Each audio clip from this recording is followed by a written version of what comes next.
My name is Kati. I am an English teacher, and I also run a YouTube channel, and I'm also an MBA student. Content so far is mostly about my experience in Taiwan or talking about, Taiwanese issues. So that's what I hope to do more. Why do you choose to come to Taiwan? Yeah, so I studied Chinese at my university in America. So I always wanted to live in China or maybe visit Taiwan. And when I was living in China, I visited Taiwan, but I realized it was a lot better living here than in China. So I decided to move here so I could keep practicing Chinese. You said you realized that Taiwan, living here is better than in China. Could you give us some of the few things that makes a difference? It's mostly small things. I think it adds up over time. Like in China, let's say you want to take a train trip to another city, you need to show your passport to buy a ticket. In Taiwan, you don't need to do that. You can just go to the counter, and maybe you might need to show your passport if you don't live here, but you don't need to show your passport to get on the train or to just do everything. So it's very inconvenient living in China after a long time. Also, the quality of life is better in Taiwan, I would say. The most specific example for me personally is like everybody in Taiwan kind of is more respectful of each other, like to strangers, I would say. In China, it's kind of like every man for himself mindset. I feel most at peace here. When I go back to America, I feel really stressed out. It actually feels like a foreign country to me when I go back to the US these days. So I feel when I come back to Taiwan, I'm like, finally home.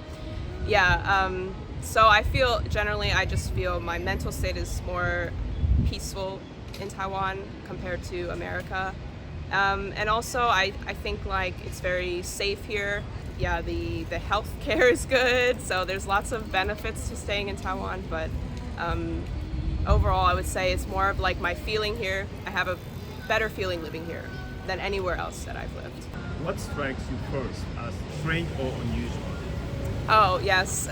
So when I first came to Taiwan, I was really surprised by like the whole massive amounts of scooters everywhere. Like I was just walking down the street and there'd be just like a wave of scooters coming past at like really fast speeds. And I was like, oh wow, they don't play around here with the scooters, Like, yeah, it was a little bit shocking at first. And I kind of got used to that after living here for a while. But yeah, if you're not used to motorcycles and scooters everywhere, it can be kind of frightening at first and intimidating. 5 things you wish you know before you come to Taiwan. One, I wish I understood the work culture better. They're very hardworking, and their working attitudes are a lot different than from Western countries, to say the least. But there's a lot of like unspoken work rules about working in a Taiwanese company, like obeying your boss, always answering messages, even if it's not your working hours, you're expected to do that.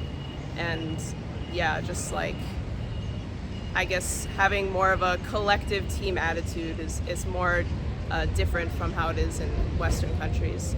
Okay, the second thing I would say, everybody is generally pretty introverted and minds their business. It's not like America at all. It's very common for people to strike up conversation with each other if they're strangers.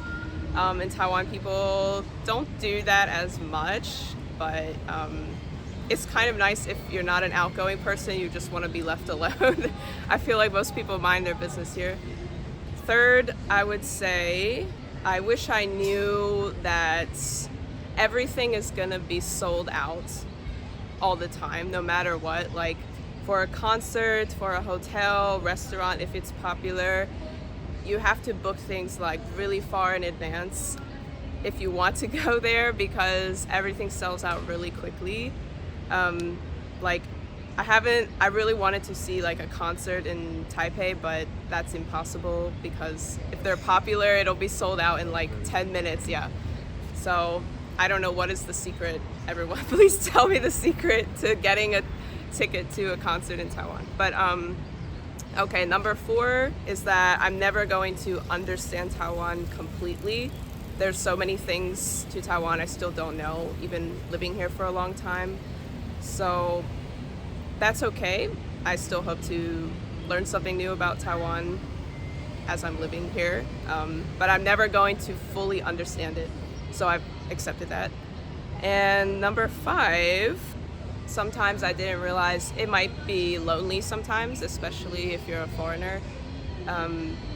Because, you know, a lot of foreigners, they don't stay in Taiwan for more than 1 or 2 years. And eventually a lot of them leave and go back to their own country or another country. So yeah, it's sometimes hard to accept that a lot of things I have to do on my own, or I have to find new friends and put myself out there more. Yeah.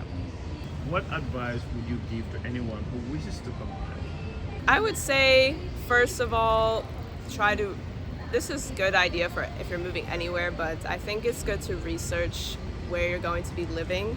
And I think that's very helpful so you're not like completely shocked by things here. And also, like, I think it's good just to be open-minded and accept that, you know, things are not going to be the same as your home country, and maybe learn to also speak Chinese. I think that's very helpful.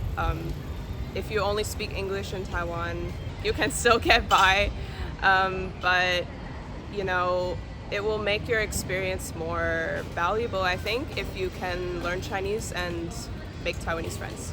What do you find mostly challenging that you've overcome or yet to overcome in Taiwan? The most challenging thing for me is the work culture. I think my personality, I don't really like being told what to do. I like to be my own boss and make my own decisions. And in Taiwan, that's really not always acceptable if you're not a boss. Like, if I were to tell my boss, like, oh, you should do this, they would yell at me, or maybe they would fire me or demote me or something. So for me, that was the hardest part, is learning to adjust to the work culture in Taiwan, and also to understand the communication styles. Like, the Taiwanese are generally more passive communicators, whereas Westerners are more direct communicators. And this leads to like a lot of workplace conflicts. I've seen it happen with other foreigners, not just me, but yeah, you really have to understand the Taiwanese communication and work culture. If you are to change anything in Taiwan, what would it be? The racism, and generally be more accepting of foreigners not from like Europe or America. I think like Taiwan, you know, has made a lot of improvements, but you know, there's still a lot of discrimination, especially towards people from India, Southeast Asia, African countries, and I think that would make Taiwan better than other East Asian countries like South Korea, Japan, who are notoriously bad about, you know, racism and discriminating towards foreigners. But yeah, and I also think Taiwan can improve dual citizenship issue. I think like that would also set itself apart from other countries if they allowed foreigners to become dual citizens more easily, because there are a lot of foreigners who really love Taiwan and care about Taiwan, and I know that they deserve to be Taiwanese citizens too. Do you wish to be a Taiwanese citizen? If that was an option for me, I would consider it. I wouldn't like give up my citizenship right now currently, but yeah, I hope that becomes easier to do in the future, because I do care about Taiwan and I love it here, so I would definitely be interested in that. If you are to introduce any American culture to Taiwanese, what American culture would you like to introduce? American culture? What culture do we have? I guess like I think Taiwanese people would like this. So at like sports games in America, they, especially like college sports games, but also professional football games, they have something called the tailgating party. And usually people will wait in the parking lot. They have like a barbecue and cookout, and they might, have some food before the game or play some games together. And it's usually a nice time for everyone. I feel like Taiwanese people really love barbecuing and food, so I think that they would enjoy that before a sports game. I don't know what sports are the most popular in Taiwan, maybe baseball or basketball, but yeah, that could be something to do from America. Where in Taiwan do you think is the best place for a foreigner to live? Actually, I think Kaohsiung is a really good place to live. I haven't lived there, but I've just visited there. And I really like that the streets were much wider and, not filled with scooters everywhere when you're walking down. Some parts of Kaohsiung look newer. So I think that actually their city planning is quite good. And then if you prefer nature more, I really think the East Coast is beautiful, Taidong. Especially Dulan, one of the most beautiful places in Taiwan. If you just want a chill beach town, that is like the place to be, I think. Do you have anything else to tell Taiwanese people? No, other than I really love living here, and I'm really grateful that Taiwan has given me work opportunities, and I've learned and grown so much here. So I just hope that Taiwan can continue to be great and more people can learn that Taiwan is a wonderful place to visit and to live. So, Okay, yeah. her Instagram and YouTube links will be in the description below. You can go check her out. Thank you very much and hope you continue to enjoy your stay in Taiwan. Yes, thank you so much.